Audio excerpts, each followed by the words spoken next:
All right, let's work through these problems now. So like I said before, when we're dealing with pi, we can kind of treat it like a variable at times, but we're not solving for pi, right? So here we're going to see what that means. So right now we're solving for w, so I need to get rid of this minus 6 pi. So rather than trying to move one piece at a time, we can actually move this entire chunk all at once. So I can add 6 pi to both sides. And watch what happens when I do that. So here, the 6 pi gets canceled. So I'm left with w. But here, I actually have what is called like terms, okay? So pi kind of acts as a variable, even though it's not what we're solving for. It's technically 3.1415, you know, whatever that number is. But we can treat it like a variable in the sense that we can combine like terms, so we can add the numbers in front of it and keep pi the same. So we're going to add 4 and 6 to get 10, and then pi stays the same. And believe it or not, that's actually our answer for this one, okay? And then we say what method we used. Here we used the addition property of equality, so ape. And then over here, now we're going to do the opposite. So instead of adding something to both sides, here I'm going to have to subtract something. So I need to subtract the 1/3. But before I do that, what I like to do is I like to make sure that all of my fractions are the same. So they have the same, or what's called a common denominator. See how we have a 6 and a 3? These two things are not going to add or subtract well together until I make them the same denominator. So the common denominator that I can make them is 6, because this is already 6, and all I have to do is multiply 3 by 2. And if I multiply 3 by 2, I also have to multiply 1 by 2, right? Whatever I do to the bottom, I also have to do to the top. Okay, so now let's rewrite the problem. So now I have 5/6 is equal to 2/6 plus d, okay? And now I can do the subtraction method, where I subtract 2/6 from both sides. And notice this is a lot easier than subtracting 1/3, because now I'm left with d by itself. And over here, I just have to consider what's 5 minus 2. Well, that's 3. So now I have 3/6. And you might think that the problem is done because we have d by itself, but remember, when you're dealing with fractions, you have to simplify. So how far down can this go? Well, 3 can go into both of these numbers. If I take 3 out of both of these numbers, I end up with 1/2. So 1/2 is equal to d, okay? And so the method that we used was subtraction, so we say SPE, subtraction property of equality, all right? And now that kind of tells me what I should be doing for 14, because 14 I have the same problem here, where I don't have the same denominator, so I need to pick a common denominator. Now this isn't as easy as just changing one to match the other. That can't happen here. So I have to pick something that I can change them both into, that they both go into. And the smallest number that they both go into is actually 24. So to get 24, I have to multiply by, not 4, sorry. To get 24 on the bottom, I have to multiply by 8, which means whatever I do to the bottom, I also have to do to the top here.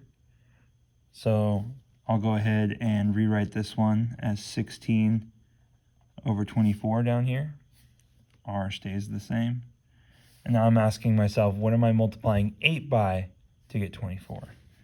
Well, that's 3. So I'm going to multiply the bottom by 3 and the top by 3, okay? And that gives me 9/24. Okay, now that these match and have the same denominator, I can finish the problem. So I'm going to subtract 16/24, 16/24, okay? Now I'm just asking what's 9 minus 16. 9 minus 16 is going to give me a negative number. So if I already know I'm going to get a negative number out of here, I can also just think of this as what's 16 minus 9. Well, 16 minus 9 is 7, and since it has to be negative, it's going to be negative 7 24ths. Over here, these two cancel each other, so I end up with R. And there's no simplifying on this one, because 7 and 24 don't share a factor. Okay, and the method I used was the subtraction property of equality.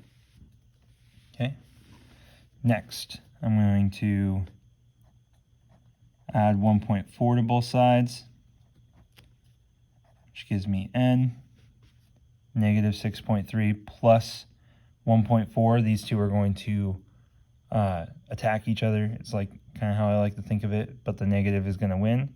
But how much of it did it take out? Well, I got to carry, or I got to borrow, sorry. That's the opposite of carry. 13 minus 4 is 9. So I get 9. 5 minus 1 is 4. And remember that the negative wins in the end because it's a bigger number. So the answer is negative 4.9. Okay, and then here I use the addition property of equality. All right, so those should be the answers for those ones. Let's move on to the next ones. We're going to kind of go a little bit faster now that we kind of have the right idea. So this is page 8, numbers. I believe we did 23 through 26 all. Okay, so number 23 says 3 halves equals 9 tenths k. Okay, so here it's easy to see that I need to use the multiplication property because I'm trying to get rid of this fraction. The only way to get rid of this fraction next to the k is to multiply by its reciprocal. So I'm going to multiply both sides by 10 over 9, and that'll cancel out the 10s and the 9s, okay? So I'm going to multiply this side by 10 over 9. And notice when we're multiplying or dividing, we don't have to worry about the common denominator thing. That's only with addition and subtraction, okay? Because here, I'm just going to ask myself, what's 3 times 10? 30. What's 2 times 9? 18. And remember, these cancel each other, so I'm just left with k. Problem's not done yet, though, because I can pull a 6 out of here. If I divide 30 by 6, I get 5. And if I divide 18 by 6, I get 3. So the answer is 5 thirds. Or you could have the answer 1 2/3. And here I use the multiplication property of equality. Okay? 24.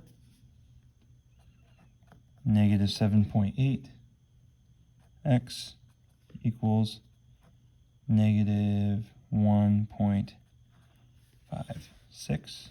Okay. Here I'm going to use the division property because I have a number being multiplied. Negative 7.8, negative 7.8. Okay, I'm going to rewrite this real quick because I can't solve this the way it is right now. I need to move some things around before I start solving. So let's go ahead and move some stuff around. Negative 1.56 over negative 7.8. Okay, so before I can solve this, when I'm dividing fractions, or when I have a fraction, in order to simplify it, I want to get rid of the decimal. So in order to get rid of the decimal, I need to move this over twice, which means whatever I do to the top, I also have to do to the bottom, which changes this to 780. So my new problem is, and let's go ahead and just cancel these negatives right here so we don't have to worry about negatives anymore. Negative divided by negative makes a positive. So we're thinking of this as 156 over 780, okay? And then from here we can start simplifying. We can start asking what number goes into both of these. And if you can't think of something large enough, just take the smallest thing that you can think of. So for example, I know that both of these are even numbers. So if I divide both these numbers in half, I know this will be 78. Oh, that looks familiar, 78. But if I divide this one in half, I get 390, I believe. Yeah, I believe that's right. 390. Okay, so something I noticed is that I got a 78 out of here, which means this was divisible by 78. If I divide this by 78, I should get what I was dividing by before, which was 2, right? So I can actually take a step back. I can go back to this problem, 156, 780. And I know that I can get 78 out of both of these numbers, actually. So if I take 78 out of this, I end up with 2. If I take 78 out of this, I end up with 10. And then I just have one more step for simplifying. 2 can come out of both of these, giving me 1/5. Okay? So the answer is x equals 1/5. And here we use the division property of equality. Okay? I'm going to pause here so that way we have enough time in each of the videos, and I'll finish the last two in the next video.